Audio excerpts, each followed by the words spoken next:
Olá, sejam todos bem-vindos a mais um Frequência do Saber podcast, podcast em coprodução do Grupo Otimoneiro de Comunicação e UniLaSalle. Tá chegando o inverno e mal aconteceram as primeiras mudanças de temperatura, a gente já começa a olhar para as emergências dos hospitais que já vêm lotadas e que podem lotar, sobrecarregar ainda mais. O nosso papo hoje é sobre isso, sobre os cuidados que a gente tem que ter, falar um pouquinho sobre como é esse dia a dia e também do ponto de vista dos profissionais que trabalham nas emergências hospitalares. Então, depois da vinheta, eu apresento a minha convidada.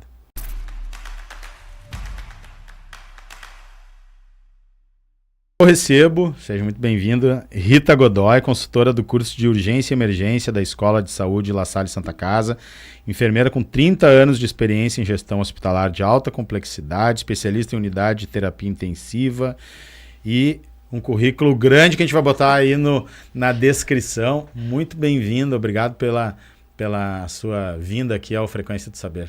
Bom dia a todos, é um prazer. Acho que estar falando de um tema tão importante, né? Como as nossas emergências hospitalares, especial a nossa, que está em parceria com a LaSalle nesse novo curso de pós-graduação. Legal. Agora em março mesmo saíram algumas notícias na imprensa, nós no Grupo Otimoneiro também demos isso, falando já das lotações em março das emergências hospitalares, assim, algumas já com 300%, né, aquela da sua capacidade. Como é que está isso hoje e como é que se prepara para esse inverno que está chegando? Bom, é notório e é público, né? As taxas de ocupação das emergências de Porto Alegre e do estado, né? Esses números que são muito alarmantes, são números que a gente vem trabalhando, né, na nossa instituição há muito tempo, há muitos anos. A sazonalidade, ela é um ponto que vem a mais para esse preparo, né? Porque a superlotação ela é diária, existe e deve existir um preparo institucional para que essas doenças agudas, somadas às crônicas já pré-existentes e que a gente já acompanha em nossas emergências, não piorem o ambiente, né? Trabalhar em um ambiente onde a porta de entrada é 24 horas aberta e a gente tem que estar preparado para que esses pacientes que cheguem até nós tenham o melhor atendimento para que seja um melhor desfecho futuramente, né? Então, a sazonalidade, ela é uma gota a mais dentro das doenças crônicas. Ela é um foco de piora para muitos pacientes que a gente atende. A Santa Casa, ela possui um perfil de pacientes crônicos agudizados graves que acompanham em nossa instituição, como transplantados, oncológicos, né? Pacientes de maior complexidade mesmo. Então, a gente está realmente preparado para que isso aconteça com programas, processos, protocolos, né? Rotinas institucionais que minimizem ou mitiguem os danos nos pacientes. Perfeito. A gente já começou a vacinação da gripe no Brasil inteiro, né? Começou sábado passado, agora a gente está gravando aqui na quarta-feira seguinte ao início da vacinação, que é para grupos prioritários na rede pública, mas na rede privada já tem para todo mundo, o pessoal corre para isso. Qual a importância para quem está nos assistindo, assim, de olhar para a vacina, mesmo que essa pessoa seja saudável, mesmo que ela, quando pega uma gripe, não fique tão grave, não fique tão derrubada? Qual a importância de se vacinar, para esse olhar para dentro das emergências hospitalares? Quanto repercute lá dentro? Claro.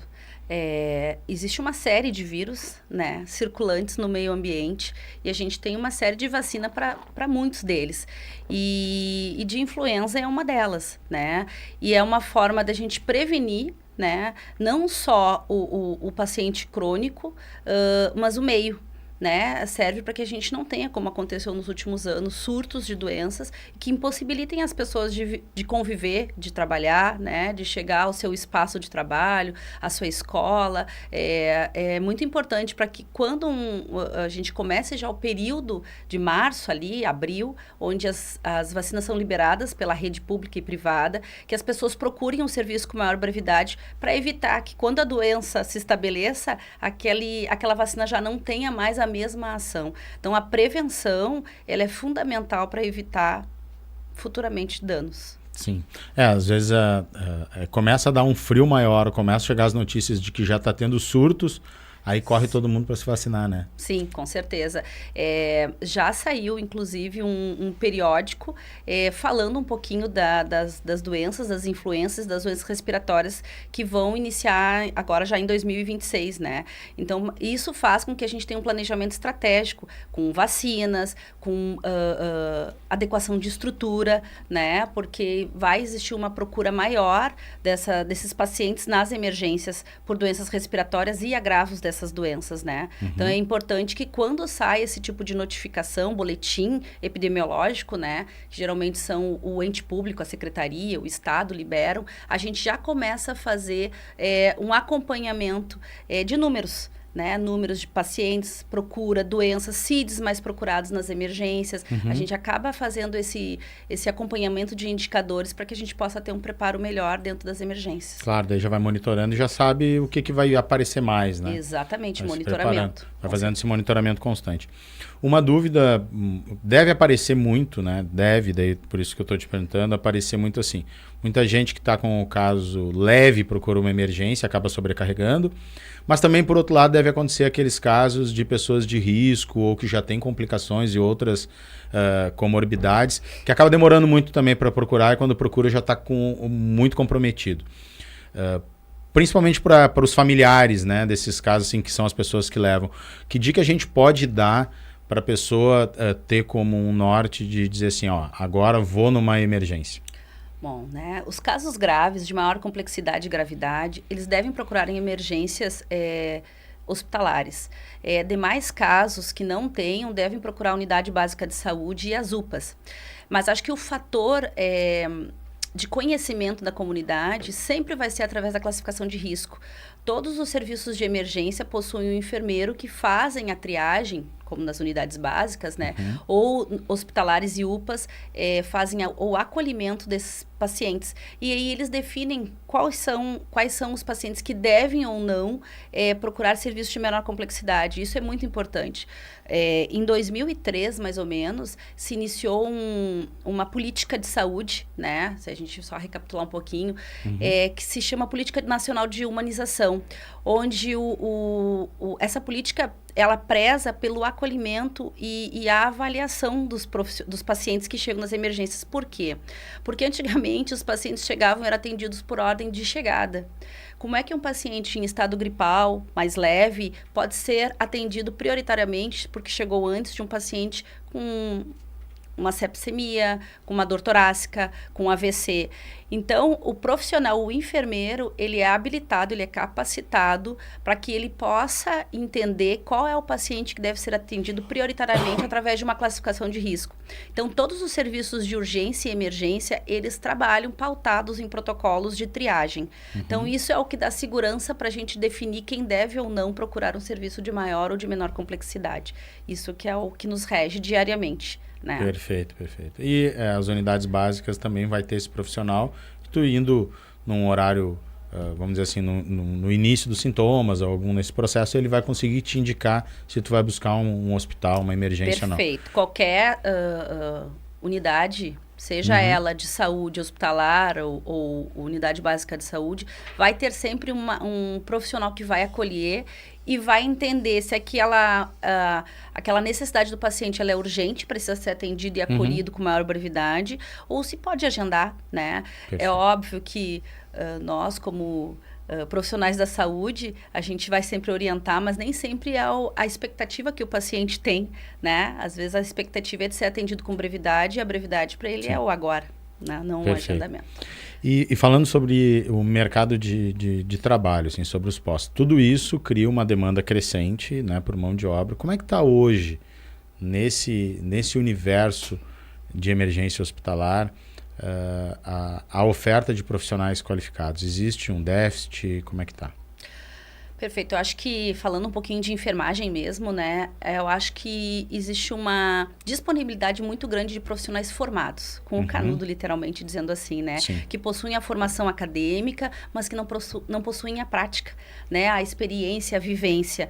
Eu acho que isso que traz um pouquinho a pós-graduação, né? Aliar toda a construção acadêmica junto com o know-how da especialização, da expertise que a especialização traz. Então, esse profissional acadêmico formado, ele está no mercado. Mas para que ele chegue a grandes centros de referência, como a Santa Casa, ele precisa trazer junto consigo uma bagagem de experiência, que acho que a pós-graduação faz. Entendi. E como é que funciona na prática, assim, essa pós-graduação da Unilassalle junto com a Santa Casa? Tem muito dessa prática também? Ah, com certeza. Existe uma vivência muito grande, né? Não só em horas, eu acho que um dos pulos do gato, vamos dizer assim, é trazer o profissional que está lá na ponta, diariamente, aquele que sai do plantão e que pode trazer para o aluno, né, para o profissional, que na realidade já é formado, toda a sua bagagem, né, todo o seu conhecimento. E emergência, ela precisa que o profissional ela se alie ao conhecimento acadêmico, né, e a gestão. A gestão do conflito, a gestão da situação de gravidade e superlotação, o estresse. Eu acho que a enfermagem, no caso da emergência, ela precisa ser, vamos usar um termo menos adrenalinado. Precisa ter menos adrenalina e mais analítico. O profissional hoje não é aquele profissional que sai da formação acadêmica e, como antigamente acontecia, como primeira experiência, eles iam para as emergências. Por quê? Porque há um turnover de profissionais que, quando digamos assim, se sentem estafados, procuram outras áreas. Vão procurando, vão adquirindo conhecimento, se polindo e vão achando o seu caminho, né? Em geral, é isso aí. Só que não, quem entra hoje na emergência, ela não pode ser um profissional cru, simplesmente com a formação acadêmica. Ela precisa ter conhecimento clínico, né? A emergência hoje, os grandes centros de referência e até os hospitais de menor complexidade vêm com pacientes, a longevidade trouxe isso, né? Pacientes com doenças mais crônicas, agudizadas, eles vêm com um rol, vêm com uma lista de doenças. Muitas comorbidades. Muitas comorbidades, multicomórbidos, né? Mais idosos. A gente não pode tratar um paciente jovem da mesma forma que a gente que a gente trata um idoso frágil. Então, o profissional enfermeiro, ele precisa ter esse conhecimento acadêmico atrelado a uma experiência. Então, ele tem que saber gestão de equipe. Não tem como o enfermeiro sai da sua faculdade liderando equipes, né? Equipes diversas, né? Nas suas singularidades, as pessoas hoje são muito diversas. A gente precisa estimular a equipe também a buscar o seu conhecimento. A gente precisa dar um norte para as equipes, né? A gente tem que ter o conhecimento clínico, a gente tem que fazer a gestão do ambiente, a gente tem que fazer a gestão da família, né? Porque a gente vai precisar dar esse pós para a família, desse atendimento que tu deu. E então isso acho que é um combo de situações que estão muito ligado à figura do enfermeiro. Ele é o líder do setor, ele tem que ter propriedade desse setor e para isso ele precisa buscar conhecimento. Ele é o enfermeiro, o enfermeiro, ele é o grande gestor dessa assistência toda, né? Ele é o maestro ali que vai coordenar tudo isso, né? É impressionante e faz muita diferença. A gente acaba tendo experiência de acompanhar familiares, né? Em internações e tudo mais. E faz muita diferença, né? A qualidade desse profissional de um turno para o outro. É impressionante, né? É impressionante. Muda completamente tudo em termos da assistência, assim, tanto ao paciente direto quanto à família, como a forma como a equipe lida. É impressionante, parece que tu tá num outro hospital quando troca o turno e o enfermeiro troca junto com a sua equipe. Perfeito. Essa tua fala é bem interessante, porque é muito que os familiares trazem. Troca o turno, troca as pessoas e parece que está num outro ambiente. Porque isso é o preparo, isso é a maturidade do profissional. Tem coisas que se constroem com o tempo, mas tem coisas que a gente pode também inserir, construir nesse profissional, né? Não tem como um profissional sair do mundo acadêmico e aterrissar com essa bagagem, esse compromisso, porque é um compromisso. Eu acho que nada substitui o contato humano. Tu pode saber todos os protocolos, mas sem as pessoas, sem os profissionais, esses protocolos não funcionam, né? E tu tá atendendo pessoas. Então, quando tu faz um curso de extensão, exatamente é para isso, aliar o que tu tem de melhor junto com o conhecimento da prática, da vivência, né? E a vivência, ela é uma vivência árdua diária, porque a gente tem trabalhado diariamente com a capacidade acima de 300%. Tem que ter, não é só maturidade, tu tem que ter uma inteligência emocional muito grande para poder lidar com isso. As famílias e os pacientes já passaram por uma série de outros locais e ali é o último lugar que alguém vai atender e dar um desfecho. Seja um desfecho positivo, porque o paciente teve uma melhora, teve uma resposta boa, clínica, ou seja, por um desfecho ruim, que é a terminalidade da vida, né? A gente também trabalha com isso, a gente trabalha com as chegadas e com as partidas nas emergências, né? Então, tu precisa realmente ter esse conhecimento até para te poder explicar para a família o que aconteceu, né? De que forma aquilo, como a equipe lida, né? As pessoas tinham a impressão de que emergências salvam vidas. Só salvam vidas se tiverem conhecimento adequado. Né? O tempo é um fator primordial na emergência, né? O tempo da triagem, do acolhimento que o enfermeiro faz, onde ele decide que aquele paciente tem uma classificação mais aguda e grave e precisa passar na frente de outros. O tempo que o paciente chega na sala e é identificado pela equipe médica e de enfermagem, técnico de enfermagem, o que ele precisa para aquele atendimento ser breve e rápido, as coletas, o medicamento. Então, é como se fosse um jogo de futebol, né? Tudo tem que ter sintonia para a gente fazer aquele gol. Se não tiver essa sintonia, não vai ter o gol. Então, para isso, tem que ter o conhecimento. E a gente, quando tá lá, a gente nota isso. Inclusive isso, quando a equipe tem sintonia ou não tem sintonia, dá para perceber muito, assim, né?